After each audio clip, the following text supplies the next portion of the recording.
তাবিজকে ঢালাও ভাবে যারা শিরক বলে, হারাম বলে, যারা বুঝে না হুদাই ফতোয়া একটা দিয়ে দিব। বিপদ থেকে বাঁচার জন্য, অসুস্থতা থেকে বাঁচার জন্য তাগা বাঁধা, সুতা বাঁধা, বালা বাঁধা এবং তাবিজ নামক কড়ি, খন্তি, লোহা গলায় ঝুলানো শিরক। তাবিজ ব্যবহার করা যাবে কিনা শুনেন। তাবিজ ব্যবহারের সম্পর্কে সলফে সালেহিন সাহাবাই কেরামের আমল অনুযায়ী এটাকে বৈধ বলেছেন। হাফেজ ইবনে তাইমিয়া পর্যন্ত মজমুয়ে ফাতাওয়ার মধ্যে তাবিজের পক্ষে রায় দিছে। ইবনে তাইমিয়া উনি নিজে তাবিজ ব্যবহার করছে এবং এটার দলিল হলো তিরমিজি শরীফের মধ্যে উল্লেখ, হযরত আব্দুল্লাহ ইবনে আমর রাদিয়াল্লাহু আনহু ওনার নিজের সন্তানের শরীরের মধ্যে একটা পাতায় কোরআনের আয়াত লিখে এটা পেঁচিয়ে বরকত হাসিলের জন্য কোরআনের আয়াত গলার মধ্যে ঝুলাই দিয়েছে। সাহাবীদের আমল। আপনি কি সাহাবীদের বেদাতি বানাবেন? মনে রাখবেন, একটা হলো তাবিজ আর একটা হলো তামিমা। তামিমা শিরক, হারাম এবং শিরক। এই যেমন পাথরের টুকরা, গাছের শিকড় বা কোনো ধরনের একটা বীজ, এই ধরনের জিনিস, শরীরে পাথরের টুকরা, বীজ বা কোনো ধরনের জড়বস্তু যেটা শরীরে রাখছেন, আংটির ভিতরে লাগাইছেন, ভাবতেছেন এটা আপনাকে বিপদ থেকে বাঁচাবে, এটার নাম হলো তামিমা। এটা হারাম এবং শিরক, এটা অবশ্যই বর্জনীয়। কিন্তু কোরআনের আয়াত লিখে, বিভিন্ন আয়াত লিখে কাগজে বা পাতায় লিখে শরীরে ব্যবহার করে, এটা মুস্তাহাব, সুন্নতে সাহাবা। মনে রাখবেন, তামিমা এক জিনিস আর তাবিজ হলো আরেক জিনিস। আওয়াজা ইউআউযু তা'ওয়িজান, আউযু বিল্লাহি মিনাশ শাইতানির রাজিম পড়েন না আপনারা? এই আউযু মানে আল্লাহর কাছে আশ্রয় চান, আল্লাহর কাছে সাহায্য চাইতেছেন। এই আউযু এটাই হলো আওয়াজা ইউআউযু তা'ওয়িজান। এটা সররাফা ইউসাররিফু তাসরিফানের ওজনে হলো তা'ওয়িজান। তা'ওয়িজ শব্দের অর্থ হলো যার মাধ্যমে আল্লাহর কাছে সাহায্য চাওয়া হয়, আল্লাহর কাছে আশ্রয় চাওয়া হয়। তাবিজ শব্দ দ্বারাই বোঝা যায় এটা আল্লাহর দিকে, এটা বান্দার দিকে না, কোনো জড়বস্তুর দিকে না। যারা বুঝে না হুদাই ফতোয়া একটা দিয়ে দিব।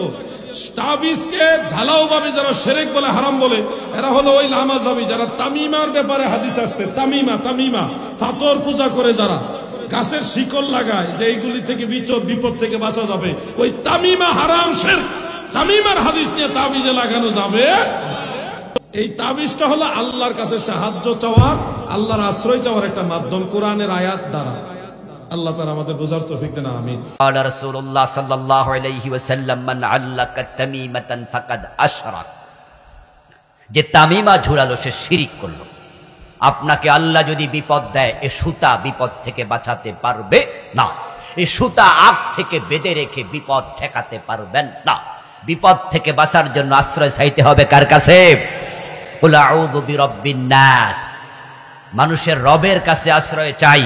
কুল আউযু বিরাব্বিল ফালাক, সকাল বেলার প্রত্যুষের রবের কাছে আশ্রয় চাই। আশ্রয় চাওয়ার নিয়ম রাসূলুল্লাহ শিখিয়েছেন। আউযু বিকালিমাতিল্লাহি তাম্মা মিন শাররি কুল্লি শাইতানিন ওয়া হাম্মা ওয়া মিন কুল্লি আইনিন লাম্মা।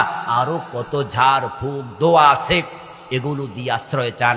তাগা ঝুলায়া নয়, কড়ি ঝুলায়া নয়, তাবিজ নামক তামিমা ঝুলিয়ে নয়। এগুলো শিরকের দিকে নিয়ে যাবে। কুলক্ষণে বিশ্বাস করা শিরক। প্রিয় ভাইয়েরা, এমন আলেমও পেয়েছি আমি বলে নবী গায়েব জানে, অথচ গায়েব জানে একমাত্র কে?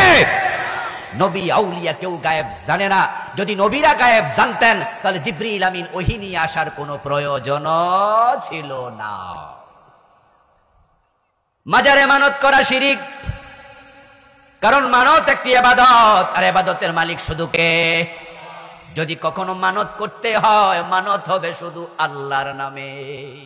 যদিও রাসূলুল্লাহ মানতের ব্যাপারে নিরুৎসাহিত করেছেন, বলেছেন সাদাকা করো, সাদাকা বলা মুসিবত দূর করে। মানতে কোনো লাভ নাই, মানত কোনো কল্যাণকে টেনে আনে না, কোনো কল্যাণ দূরও করে না, শুধু কিছু কৃপণ থেকে টাকা খসাই আনে। মাজারগুলোতে গেলে দেখবেন মোমবাতির অভাব নাই। এই মোমবাতি জিবরিল আমিন দিয়া গেছে নাকি? তো কারা দিল? এলাকার মহিলারা বেশি মানত করে, বলে আমার মুরগির ঠ্যাং ভাঙ্গা গেল, যদি পা ভালো হয় ল্যাংটা বাবার দরবারে 5টা মোমবাতি। নাউজুবিল্লাহ। মানত শিরিক যদি মাজারে হয়, এটা করবেন না। ধর্ম যার যার, উৎসব সবার, এই আকীদা বিশ্বাস করা শিরিক।